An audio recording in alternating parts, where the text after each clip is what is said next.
you know, wrapped it up purposely. You can take it out from the... Oh, yeah, yeah.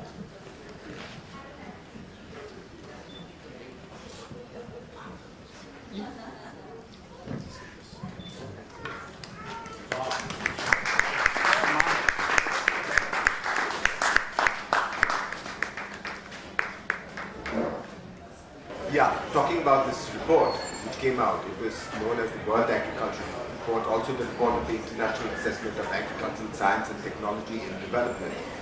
You know, there were about 400 agricultural experts, 1,000 multidisciplinary reviewers who studied the whole agricultural scenario for 4 years in great depth, came out with a 2,500-page report.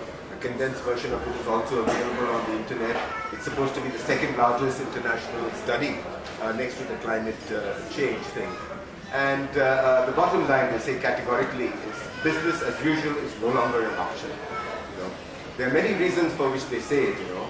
The dependence, the high energy inefficiency, the high water inefficiency, the destruction of soils, you know, lots of reasons they've gone over and saying that categorically they say that business as usual is no longer an option. And they also very categorically say that GM crops are not the answer to world poverty or hunger.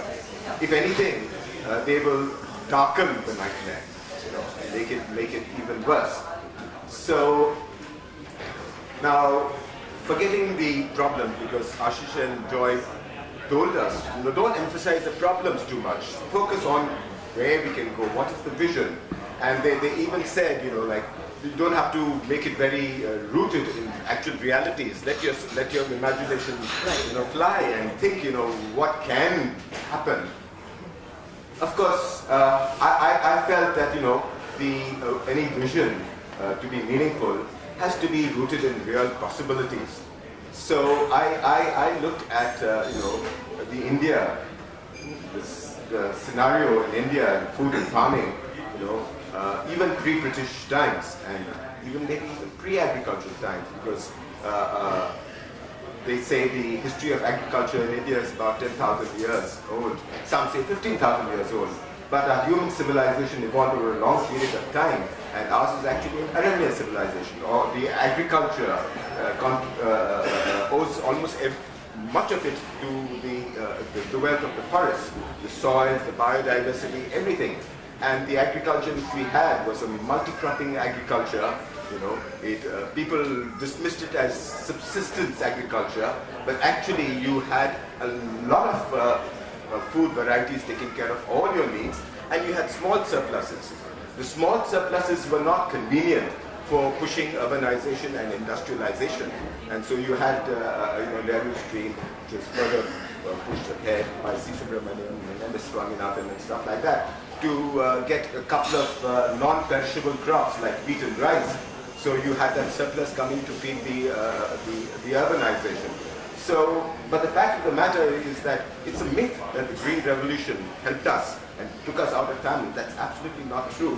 We have a photograph up there of T.M. Munshi. Not many people know him, but he was the first agriculture minister of independent India.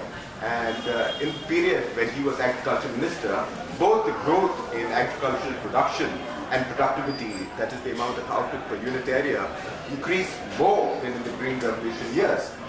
You know? And he had the vision to emphasize two of the very basic principles of sustainable agriculture: healing the fertility cycle and the water cycle. You know, and going for, he was a Gandhian, so he advocated, you know, total village self-reliance.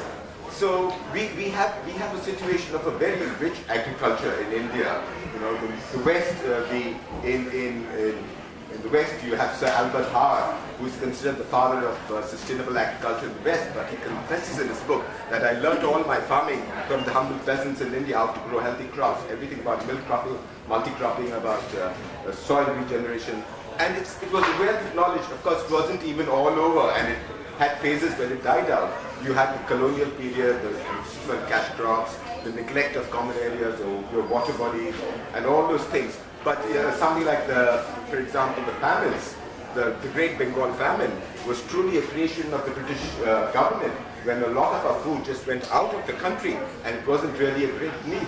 So neither the earlier routes or even the Green Revolution sort of compulsion was a compulsion for urbanization, industrialization. Not any weakness in our agriculture. There was no fallback in agricultural production and productivity. Both had increased significantly in the first to 5 year plan from 51 to 60. And much more compared to the Green Revolution areas. And it is far more balanced, So you have a situation today where you're stuck, you wiped up a lot of your biodiversity, 200,000 varieties of rice estimated in India, a lot of it is just wiped out because we have these dwarf varieties which were brought in, 80,000 tons of seeds from Mexico in 1966. Because they could not use chemical fertilizer with our indigenous varieties of rice and wheat. They were torn varieties, they would just bend over and fall. So just to push that chemical fertilizer, they brought in 80,000 tons of wheat as seed, the largest movement of seed in history across the world. And the same year you had a 60% increase in chemical fertilizers. So we started going very critically downhill.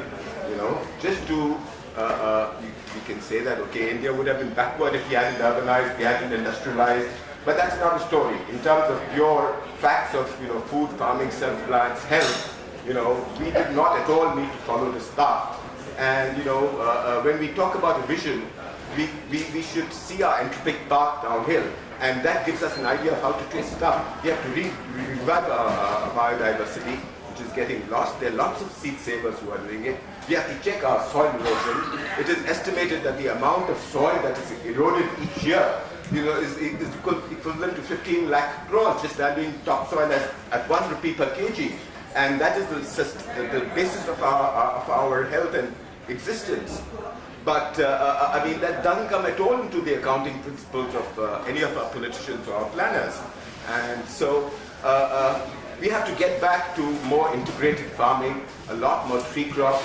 We have soil regeneration, we have water recharge, we have greater resilience to the climate because we have to factor that in. The present climate crisis is a nightmare for people doing field cropping monocultures of rice and wheat because you don't get timely rains. When it's critically needed, there's no rain. When the rain should have stopped and the crop is ready for harvesting, the rains are not stopping. And your crops just bend over and fall. So unless you build in more resilience with at least 30 to 50% perennials, you can't solve these problems. But so, I think I will overshot. Yeah,